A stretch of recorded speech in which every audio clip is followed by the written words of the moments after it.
চুক্তি হওয়ার পরে 6টি যে স্থায়ী ক্যান্টনমেন্ট রয়েছে সেই ক্যান্টনমেন্টে ফিরিয়ে নিয়ে যাওয়া হবে। কিন্তু আমরা দেখতে পেয়েছি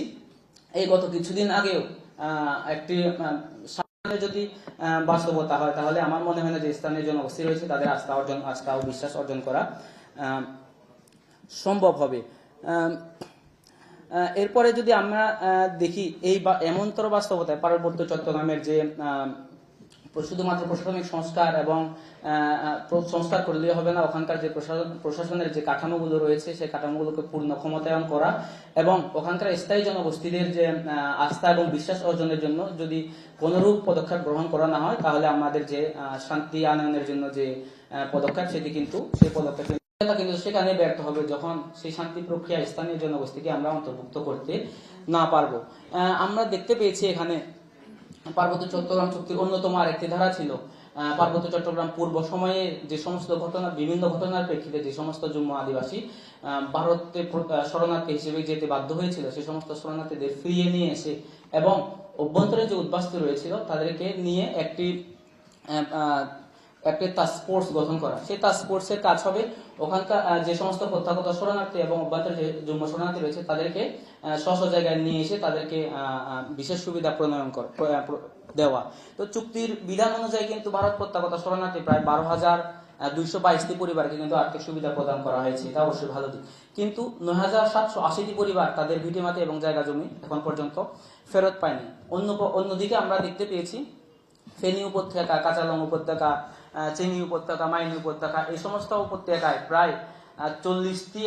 জম্মু গ্রাম এখন পর্যন্ত সেটেলারদের দখলে রয়েছে। এখন পর্যন্ত সেই 40টি গ্রাম আমরা ফেরত পাইনি। অন্যদিকে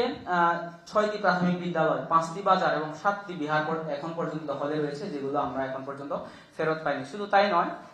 রেশন প্রাপ্তি যে রেশনের কথা বলা হয়েছিল, যারা ভারত প্রত্যাগত যে শরণার্থী তাদের যে রেশনের কথা বলা হয়েছিল সেই রেশন অধিক সরকারি চাকুরিতে এবং উচ্চশিক্ষায় দেশের অন্যান্য এলাকায় সমপর্যায়ে না। এদিকে আরেকটি গুরুত্বপূর্ণ ধারা ছিল পার্বত্য চট্টগ্রামকে একটি পাহাড়ে অধ্যুষিত অঞ্চল হিসেবে ঘোষণা করা। তো সেই জায়গায় আমরা দেখতে পেয়েছি 1941 এবং 51 সালের যে আদমশুমারি রয়েছে সেই আদমশুমারি অনুযায়ী পার্বত্য চট্টগ্রামের পাহাড়ি বাঙালির অনুপাত ছিল। পরবর্তীতে আমরা দেখতে পেয়েছি বাংলাদেশ স্বাধীন হওয়ার পরে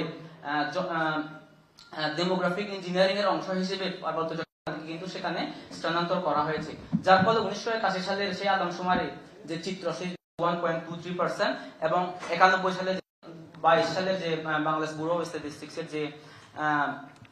গবেষণা সেই গবেষণা উঠে এসেছে অন্যতম দিক প্রথমেই চুক্তি প্রথমেই লেখা আছে যে পার্বত্য চট্টগ্রামকে একটি পাহাড়ি অধ্যুষিত অঞ্চল হিসেবে এমনতর বাস্তবতায়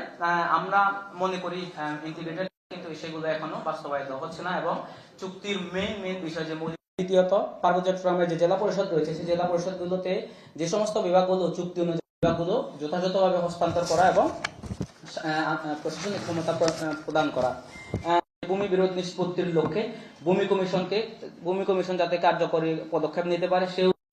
ওখানকার যে স্থায়ী বাসিন্দা রয়েছে সেই স্থায়ী বাসিন্দাদের নিয়ে চুক্তি অনুযায়ী স্থানীয় পুলিশ বাহিনী গঠন করা এবং ওখানকার যে স্থানীয় সেনা ক্যাম্পগুলো রয়েছে সেগুলো ফিরিয়ে এনে এবং ম্যাকগিন্টি তারা কিন্তু এও বলেছেন যে যদি চুক্তির প্রক্রিয়া দীর্ঘকাল ধরে চলতে থাকে তাহলে ওই অঞ্চলে আশা করব যে পার্বত্য চট্টগ্রামের অবস্থা সেই দিকে যাবে না।